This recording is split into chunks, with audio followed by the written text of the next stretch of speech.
Olá, então vamos gravar esta aula, este vídeo aqui, para tratar do Apocalipse de João. O Apocalipse forma então o final deste curso de Panorama do Novo Testamento. Nós discutimos aqui no vídeo número 1 os Evangelhos, no vídeo número 2 as Cartas Paulinas, no vídeo de número 3 as Epístolas Gerais, e agora nós conversamos sobre as cartas, ou melhor, o Apocalipse de João, né? Então nós vamos olhar para o Apocalipse neste vídeo, vamos usá-lo inteiro para falar do Apocalipse em função da densidade, da dificuldade própria de ler e interpretar o Apocalipse. Não é preciso dizer, você já deve saber disso, que o Apocalipse é um dos livros mais difíceis do Novo Testamento, para não dizer da Bíblia inteira, né? Tem passagens nele que passagens que provocam debate, e esses debates existem aí há 2000 anos, sem resolução, né? Os autores continuam debatendo, por exemplo, a questão do milênio, a questão da tribulação, a questão da Nova Jerusalém, ou seja, tem uma série de temas no Apocalipse que continuam sendo debatidos mesmo depois de 2000 anos de produção do livro. Então deixe-me falar algumas coisas sobre o livro para você. Eu começo dizendo o seguinte: é preciso ter algumas ideias em mente para fazer uma boa leitura do Apocalipse. E a primeira destas ideias tem a ver com o que é o Apocalipse. O Apocalipse é um gênero literário. Apocalipse faz parte de um gênero literário. O livro Apocalipse faz parte do gênero literário denominado pelos estudiosos de Apocalipse. Então, Apocalipse é tanto o nome do livro como o gênero literário. Pois bem, o que é um apocalipse? Apocalipse é um tipo de texto que começou a ser produzido entre os judeus em meados do século III a.C. É verdade que nós temos um apocalipse no Antigo Testamento nos tempos de Daniel, mas Daniel então funciona como se fosse o protótipo, o arquétipo, porque depois dele, em algum momento, outros começaram a ser produzidos. Então, se só existe o Daniel, não tem ainda corrente literária apocalíptica, gênero literário apocalíptico. Mas quando outros livros aparecem nos moldes de Daniel, então surge então aí a corrente literária chamada de apocalíptica. Surgiu no século III a.C., com outros livros que se parecem com o livro de Daniel, né? Terceiro, segundo em especial, mas terceiro já temos alguns pequenos textos, fragmentos, depois isso vai crescendo até chegar no século II antes de Cristo, e aí há uma larga produção literária apocalíptica. Estes textos se parecem. Eles se parecem quanto à forma, né? Formalmente são muito parecidos, imagens semelhantes, forma de falar, forma de escrever, símbolos, visões, viagens ao céu. Então, são vários elementos muito semelhantes que levam os autores a incluírem esses livros todos dentro de um mesmo arcabouço, né? Arcabouço literário, denominado de apocalípticos ou apocalipses, né? A Apocalipse é o gênero literário que tem formas semelhantes, que tem também conteúdo semelhante, que tem propósito semelhante. Então é isso que constitui um gênero literário apocalíptico. Esses livros surgiram num contexto em que os judeus estavam sendo perseguidos pelos poderes gentílicos, e os judeus olham para essa perseguição e entendem que essa perseguição tem a ver com o reino de Deus, com a intervenção final de Deus. Então, desde o Antigo Testamento, o que nós percebemos é que esta literatura tem alguns temas em comum, e esses temas em comum aparecem e se repetem nestes apocalipses, né? Desde Daniel. Olhamos para Daniel, por exemplo, já encontramos isso. O que Daniel tem de peculiar para o gênero literário apocalíptico que vai aparecer nos outros apocalipses? Daniel tem a figura do perseguidor, daquele que persegue o povo de Deus. Os estudiosos chamam de adversário escatológico. Alguns chamam de anticristo, apesar desse nome não aparecer no livro de Daniel. Esta figura se levanta para perseguir o povo de Deus, é uma figura instrumentalizada pelas forças do mal, pelo diabo, e esta figura instaura aí uma grande perseguição, e o povo de Deus é perseguido, e no ápice dessa perseguição o reino de Deus surge. Então é o esquema geral, né? Então você percebe que o esquema geral já tem aí a figura do anticristo, a figura da tribulação dos últimos dias, a figura da intervenção final de Deus no final dos tempos, no contexto da grande tribulação, da tribulação dos últimos dias, do levantamento dessa figura chamada aqui de adversário escatológico ou anticristo. Há outros temas, como por exemplo a ressurreição do final dos tempos e o que Deus cria no novo reino, no reino dele. Esses temas aparecem sistematicamente, insistentemente nos Apocalipses, junto com outros elementos, né? A forma como o reino de Deus é descrito, a maneira como Deus intervém, a figura do Messias, outros elementos são acrescentados, aparecem, mas em linhas gerais você percebe que esses autores, esses textos têm temas em comum. Pois bem, quando olhamos para o Apocalipse, o que percebemos ele tem os mesmos temas da Apocalíptica e escreve como os outros textos apocalípticos, né? O Apocalipse de João, ele tem características formais como o Daniel no Antigo Testamento. E os apocalipses que não entraram no cânon. Eu vou mencionar alguns aqui para você. O primeiro livro de Enoque, segundo livro de Enoque, quarto livro de Esdras, Apocalipse de Baruque e outros mais. Eu mencionei apenas aqui alguns deles. Para mostrar para você que são vários apocalipses, e esses apocalipses eles estão à disposição dos judeus para leitura. Os judeus consomem esta leitura, essa literatura, eles leem esses textos. Os cristãos, posteriormente, também vão ler esses textos. E o Apocalipse adota esse estilo, o estilo dos outros apocalipses. Então você nota que apesar do Apocalipse ter tema que aparece nos evangelhos, ter tema que aparece nas cartas paulinas, a forma de Apocalipse escrever não é como nenhum outro livro do Novo Testamento. É parecido com Daniel no Antigo Testamento e com os outros apocalipses fora da Bíblia, né? Então nós chamamos a isso de literatura apocalíptica. E você precisa ler esses textos lembrando disso, né? Eles se parecem, eles fazem citações entre si, alusões a coisas que o Apocalipse menciona que aparecem nos outros apocalipses, em Enoque, em Apocalipse de Baruque, em quarto Esdras.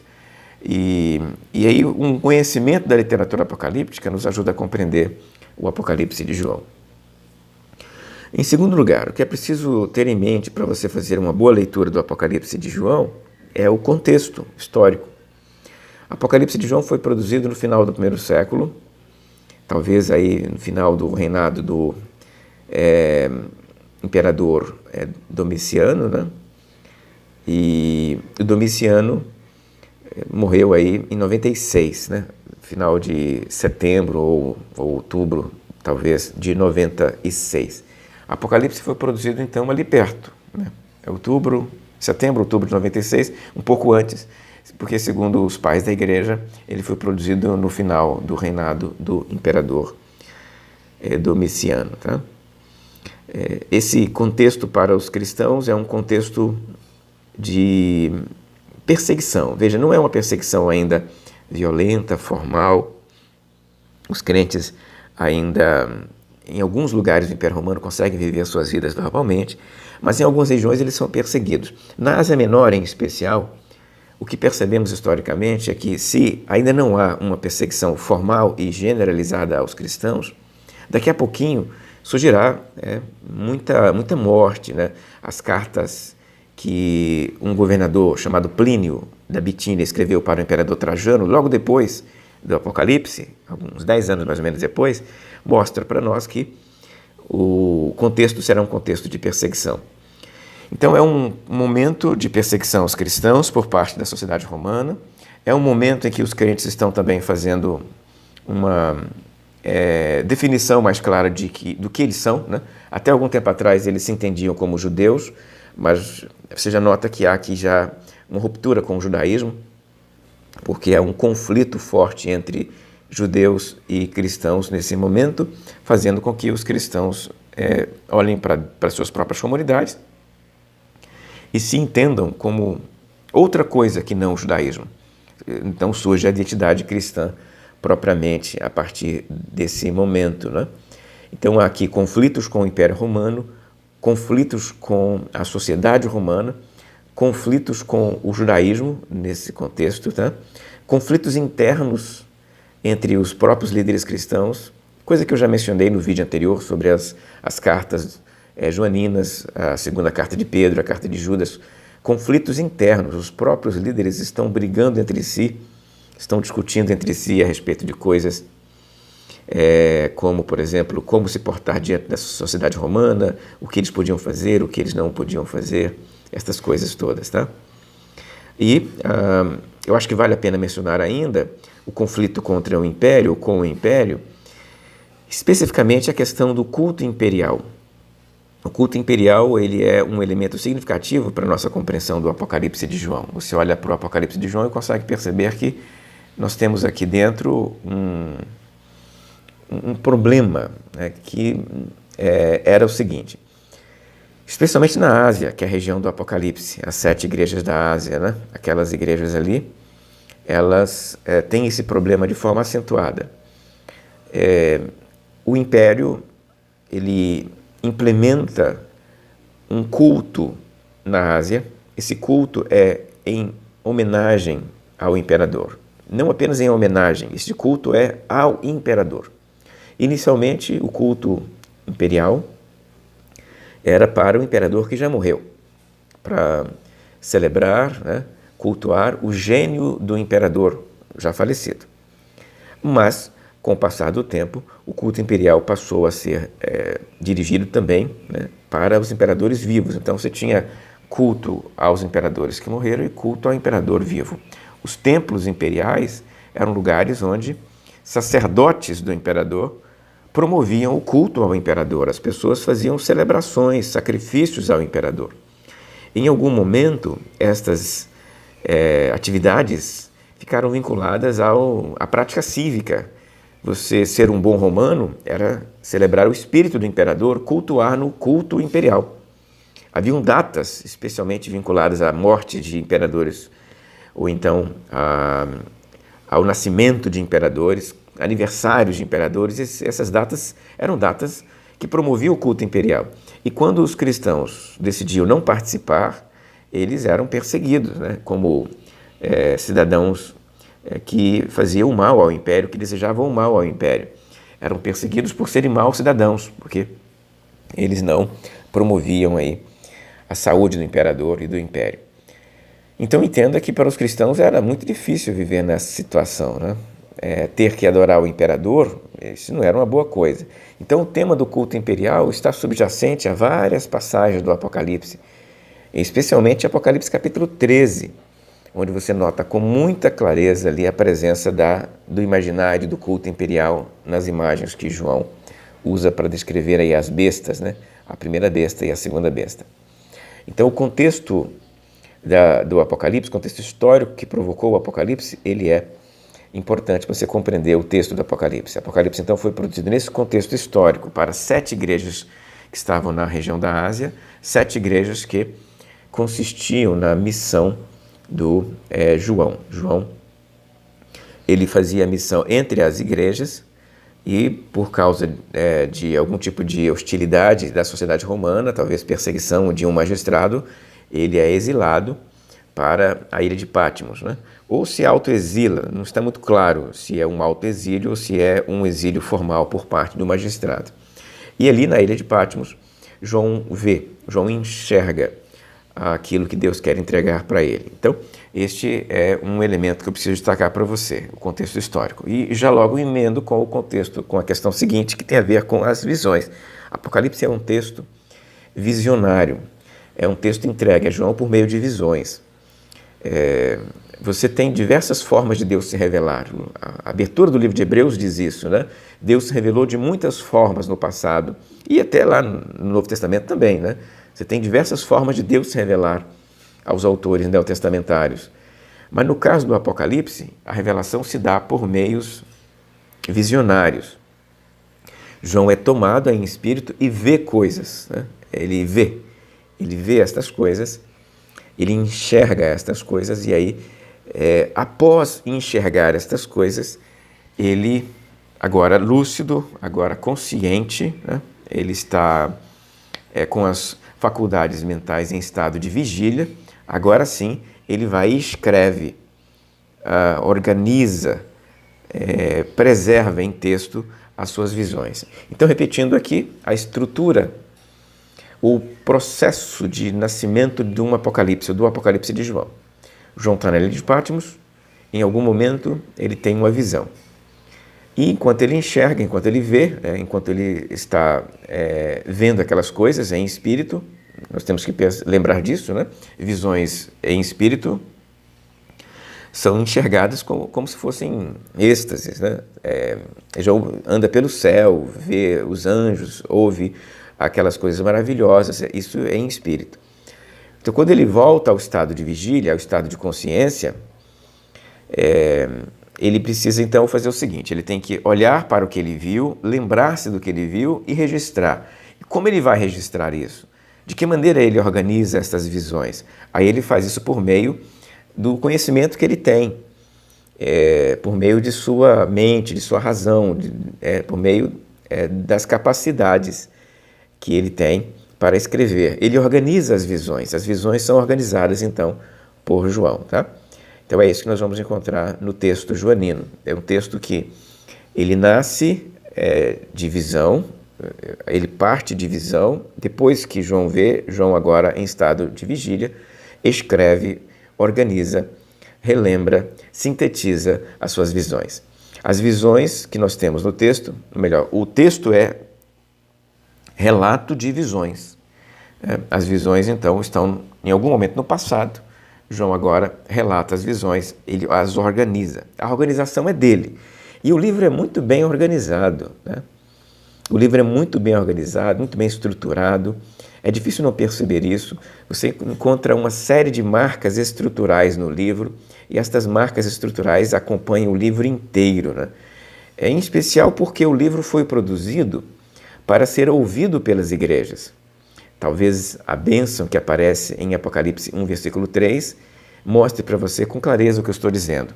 Apocalipse 1, 3 diz o seguinte: bem-aventurado aquele, uma pessoa, que lê, e aqueles, várias pessoas, que ouvem. Então o que você está percebendo aí? O livro foi escrito para uma pessoa ler, o amanuense, e várias pessoas ouvirem, os leitores das igrejas, os crentes das igrejas. Isso significa que João marcou o livro com marcas de audição, para que os leitores, ouvindo, fossem acompanhando a estrutura do livro. O livro tem, então, marcas de audição. Exemplo, 7 igrejas, marcas de audição, com clareza, né? Primeira igreja, segunda igreja, terceira igreja, quarta igreja. 7 selos, marcas de audição. 7 trombetas, marcas de audição. 7 taças, marcas de audição. O livro é estruturado por meio destas marcas claras e outras marcas não tão claras assim. Quer ver um exemplo de uma marca que não é tão clara, mas que está lá? Capítulo 12 do Apocalipse. E viu-se o primeiro sinal no céu. Depois, e viu-se o segundo sinal no céu. E lá no capítulo 15, e viu-se o terceiro sinal no céu. Percebeu? São 3 grandes sinais no céu. O primeiro sinal é a mulher, o segundo sinal é o dragão, o terceiro sinal é o conjunto de anjos com as 7 taças. Então são marcas de audição que estão no texto e os leitores vão acompanhando, como se fosse realmente uma radionovela, né? Uma história contada no rádio. Você não está vendo, não é um filme, é uma radionovela. E você, pelo ouvido, vai acompanhando a história e as marcas que aparecem na audição. E por isso eu recomendo a você, se não fez isso ainda, para gastar algum tempo ouvindo o Apocalipse. Você pode fazer isso ouvindo no seu celular, no seu computador, no seu tablet, ou então pedindo alguém para ler para você. Peça para fazer a leitura de forma linear, acompanhando as marcas de audição e não os capítulos. Capítulo 1, capítulo 2. Por quê? Porque os capítulos e os versículos foram acrescentados, foram marcados no texto na Idade Média, século XIII e século XVI. 13 para os capítulos, 16 para os versículos. Então não tinha capítulo e versículo na época de João. os leitores acompanhavam as marcas de audição. Mas também não liam um Apocalipse, nem ouviam um Apocalipse do 1 até o final, né? Da primeira palavra até o final. Não, não era assim. Eles paravam nos momentos em que João marcava. E eu tenho para mim, eu acredito que João marcou 3 paradas no livro, né? São 3 blocos, são 3 sessões. Então eu acho que estas 3 sessões também são muito importantes para você compreender o livro, né? Por meio dessas 3 sessões. A primeira sessão do Apocalipse vai do capítulo 1 até o capítulo 2, do capítulo 1 até o capítulo 3, as 7 cartas para as 7 igrejas.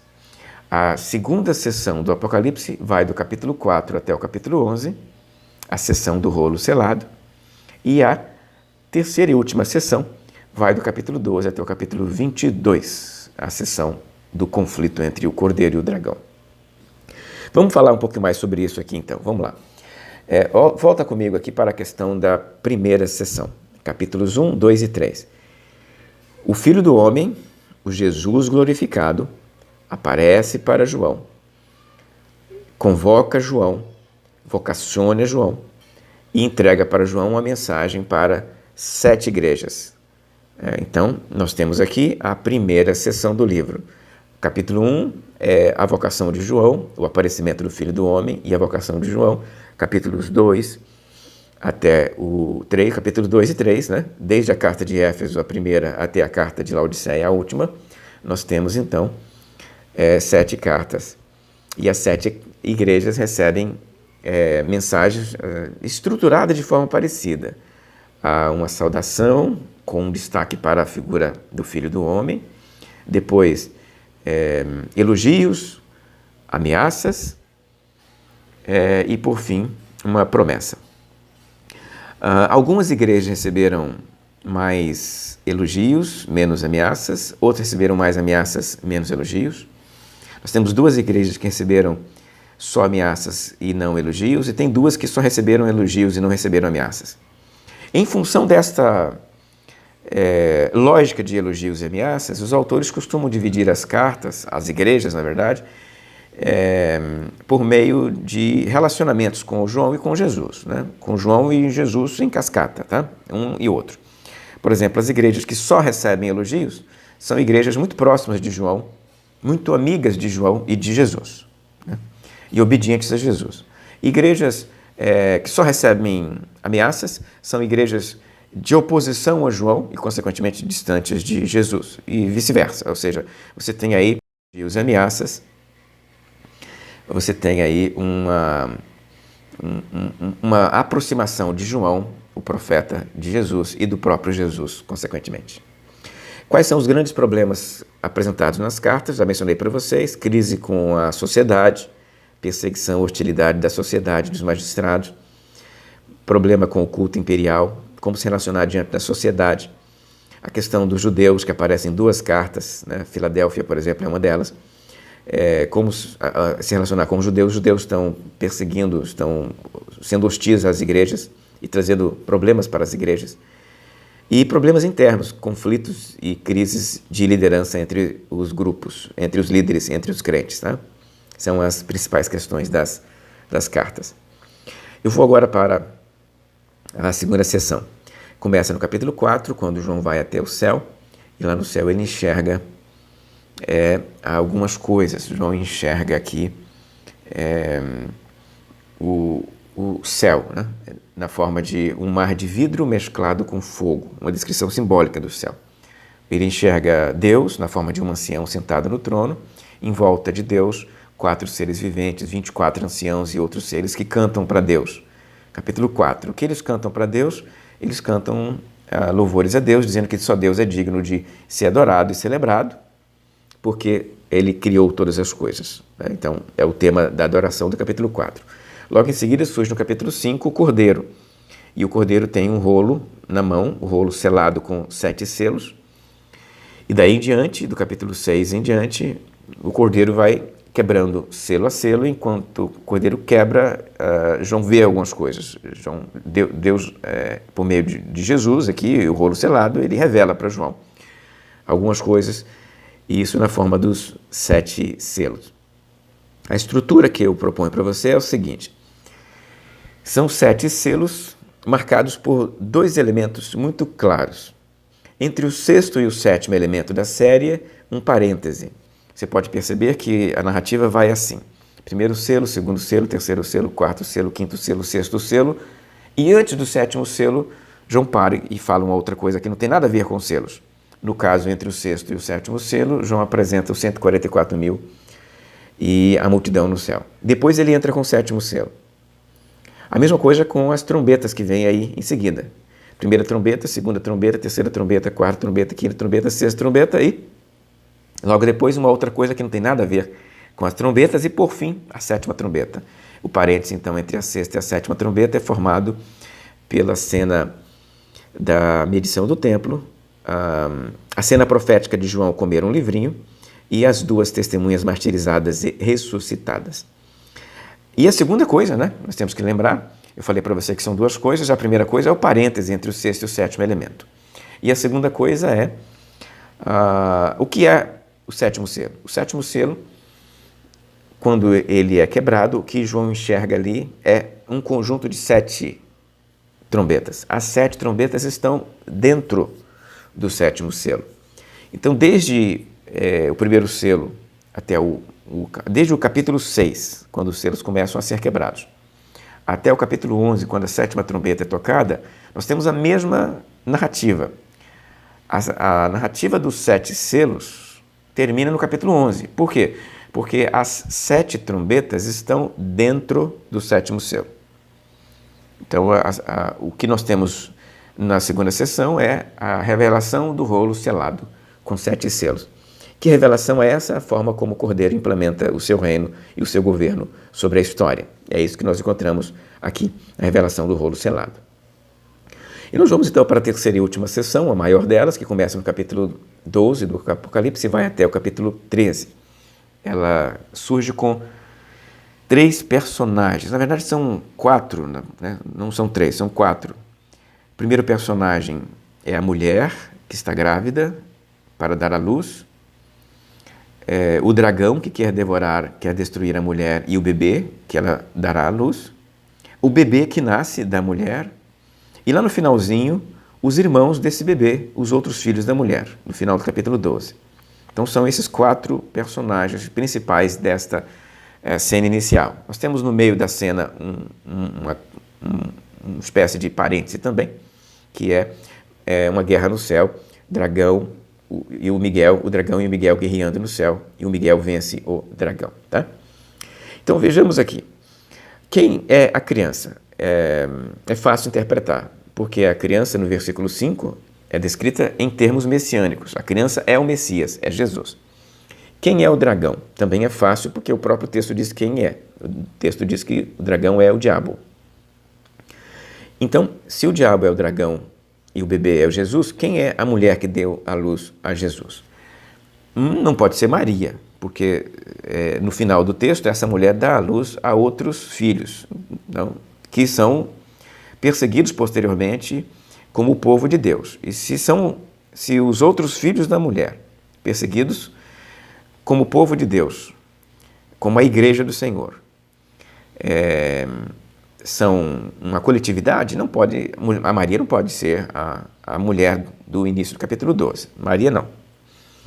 Então, é melhor olhar para ela e ver o seguinte. Ela tem uma coroa de 12 estrelas na cabeça, a lua debaixo dos pés e veste o sol. Estes 3 elementos aludem ao sonho de José lá no Antigo Testamento. E ao fazer isso, o texto interpreta a mulher. O texto nos dá a pista. O texto está dizendo que esta mulher, ela é Israel. Israel deu a origem a Jesus. Israel originou a igreja, que são os outros filhos da mulher, os irmãos de Jesus. Esta é a cena do capítulo 12. Depois disso, o que nós percebemos é que o dragão, que não conseguiu destruir a mulher, o Israel, não conseguiu destruir o bebê, que é Jesus, a criança, ele vai perseguir os outros filhos da mulher, irmãos da criança, no caso a igreja, por meio de 2 bestas que ele levanta no capítulo 13. E do 13 em diante o que nós vemos é isso, né? As 2 bestas são levantadas, vão perseguir a igreja do Senhor, persegue a igreja do Senhor, Alguns membros desta igreja morrem martirizados. Acontece a cena do capítulo 15, quando os martirizados no céu cantam um hino de louvor porque eles venceram as duas bestas, venceram as bestas e o falso profeta. E a partir do momento em que um certo número de pessoas chega até o céu, o texto fala inclusive de um certo número de santos que precisa morrer para que isto aconteça, nós temos o surgimento da cena profética das taças sendo derramadas sobre a terra, que são descrições simbólicas do castigo de Deus no final dos tempos sobre a humanidade impenitente.